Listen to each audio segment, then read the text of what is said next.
Greetings and welcome to the Museum of Natural History. Don't mind the smell. Some of our huskies are a little bit musky. There's so many things I want to show you. Okay, over here is our waffle exhibit, and if you look to your right, you will see my search history. But I know you're not here for the fat, gassy exhibit. You're here for something a little bit more hardcore, aren't you? Yeah, that's right. I can see it in your cold, unblinking, dead fursuit eyes. Alright, perfect. Follow me. Remember, no flash photography. Oh, here, I need you to sign this. Now, it's just a document acknowledging that we're not responsible for any glompings, yiffings, and or uwoos that may happen to you along the tour. And you're also agreeing that furries are pretty chill, even if sometimes their behavior seems like it's beyond human comprehension, and that this exhibit does not represent all furries as a whole, and is just an interesting look into a very niche few. Okay, perfect, thank you. And also, I own your soul now. Alright, you take the red pill, and it tastes like red.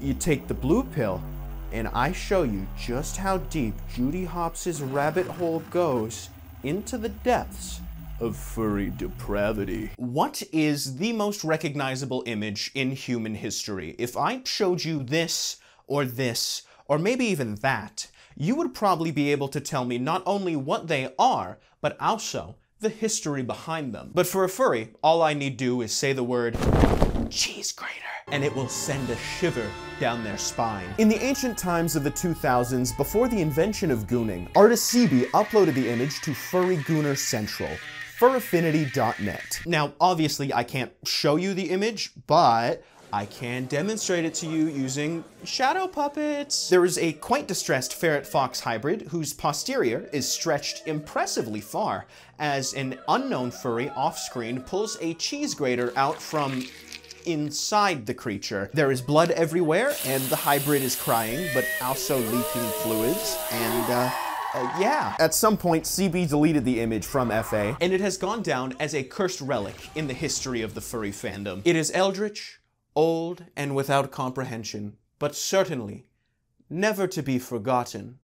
Alright, now over here we have a delicious 3-cheese double-stuffed crust pizza with extra secret sauce. 11 days after the 20th anniversary of 9/11, Twitter user Maned Wolfie posed a question to their audience. Mutuals, do you want to come on my pizza at the Big Little Furry Convention? If so, please reply here so I can get a head count. All attending guests will get free pizza and drinks, and it's optional if you want to come on my pizza with or without help. And because a majority of Maned Wolfie's mutuals were furries, the response was overwhelmingly to come on the pizza. October 22nd, the day of the convention. Pizza time. Wolfie posted an image of at least 5 people making a deposit at the sperm bank. Later in the evening, after several congoers had made a stop at the furry pizza shop, Wolfie tweeted a niche, but now infamous image.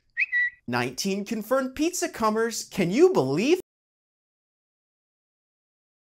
furries came on a pizza? Who wants it? If it had just stopped there, however, it would have been another one for the history books of people ejaculating onto things they're not supposed to. No, I'm kind of surprised Justin Wang didn't make a video on it yet. But after the deed was done, rather than the garbage or a biohazard disposal unit, lupus, Wolfie left the pizza in the hotel hallway for 3 hours. Eventually, later, Wolfie developed some semblance of shame, and the pizza was properly disposed of in a plastic garbage bag, and hopefully later into an incinerator, and the incinerator was sanitized with depleted uranium.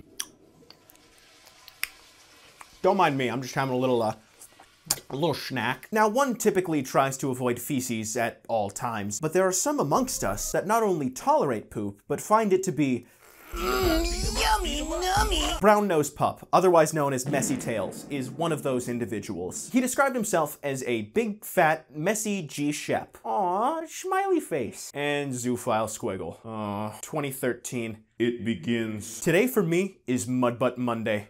I forgot to wipe. Forgot, I mean. Now, he was obviously joking. He didn't forget. He did that shit on purpose. For many years, Messy Tails would send out tweets into the void that no one would read about how much he loves poop. I don't like feeling clean. It's uncomfortable. Smelling and feeling poop helps me feel better when I'm in a bad place. He would talk about how much he loved the taste, the texture, the smell. My burps taste like poop. And through his shitso posting, he would post some absolutely incredible lines that even MF Doom would be proud of.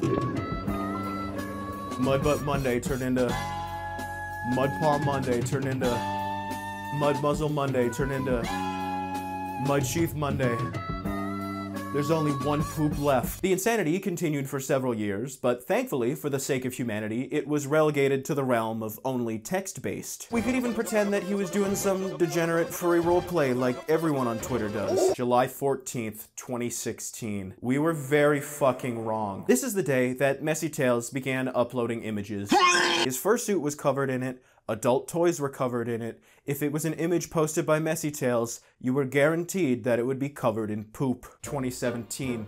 The dark times. Mr. Tales alluded to being in some sort of psychiatric hospital, tweeting out, "Heh, they can put me in a hospital and make me take pills, but now I'm home and nobody can stop me from covering myself in shit. I need to find a way to become psychologically irreversibly addicted to shit. Can't stop eating poop." And then finally, January 12th, 2018.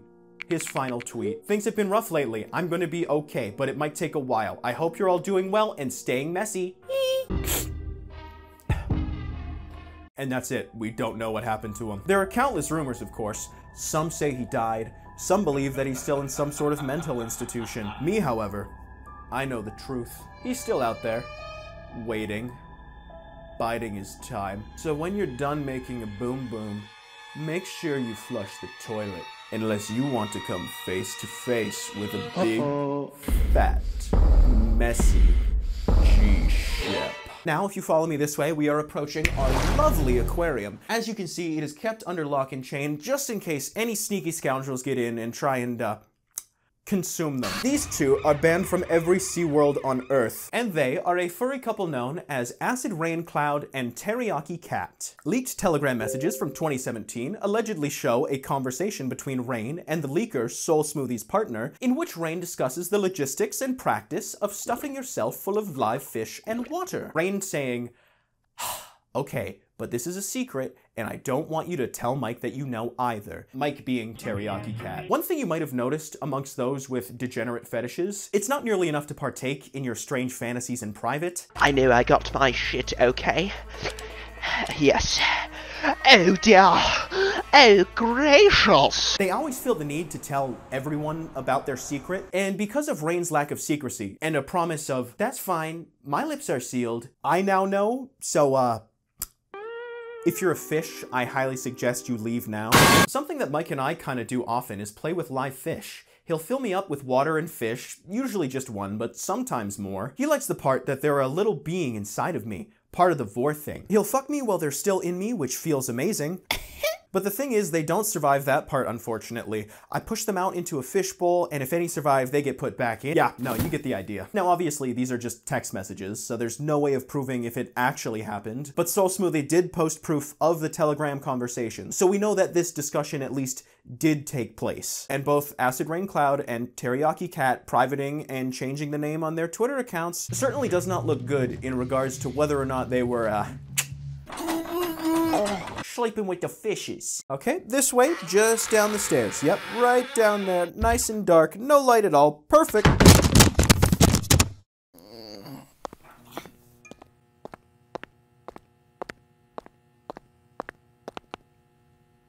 If you note this exhibit, there are a number of mutilated plushies, their skin rended asunder, in an attempt to make a creature of abject nightmares. Bill J. Clark, Shadow Wolfus, or one of just way too many names, but better known to the general public as Carpet Sample. If rumors are to be believed, this interesting specimen smelt of urine and dried semen. Many furries are into the idea of the musky husky, but Carpet Sample was more of a diarrhea Doberman. According to historians, the suit was handcrafted by Bill using the material of plushies that he had used in order to deposit his, come into. Carpet Sample was several files, the least concerning being Plushophile, where the person is attracted to stuffed plushies, and is the reason that untainted YouTuber merch is a hot commodity, and the most concerning philia being pedo.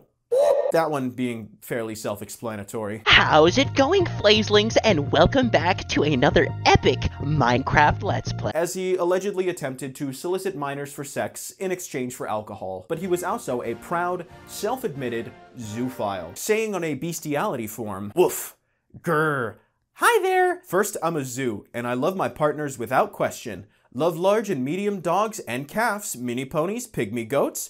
I prefer to be on top. Of course, a nice hard shag by a sexy beast is good too." Okay, that's enough of that. Now, if we look past the parts that are crimes against both man and beast, Carpet Sample was still a degenerate of astronomical magnitudes. He was a public menace at furry conventions, on top of being unwashed and reeking of semen. He would sleep in the hotel hallways because he wouldn't buy a room. He was rude, inconsiderate, and extremely inappropriate with others. According to Reddit user StarTide, he, sat down next to me once at the MFM Con Suite in 2006 or 7 and proceeded to talk about his character's vaginas in detail while I was trying to eat.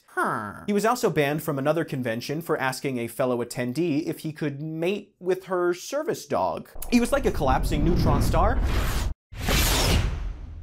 It's nifty to see, but you don't want to be around it for too long. I'm glossing over a lot of his history because it's pretty graphic and I feel like I've painted a pretty good picture on this guy's whole deal. And that brings us to the end of our tour. I hope it was educational and you had a wonderful time. I know you're probably feeling a little bit sick. That's okay, you'll get used to it eventually, especially because you're the caretaker now. Yeah, you really should have read the fine print. Anyways, good luck. Fuck you! I shit it in my pants. I am for real. I think you should join my Discord too. My pants are filled with some stinky poo. I shit it in my pants. I am for real. You should also follow my Twitter. My pants are filled with so much shitter.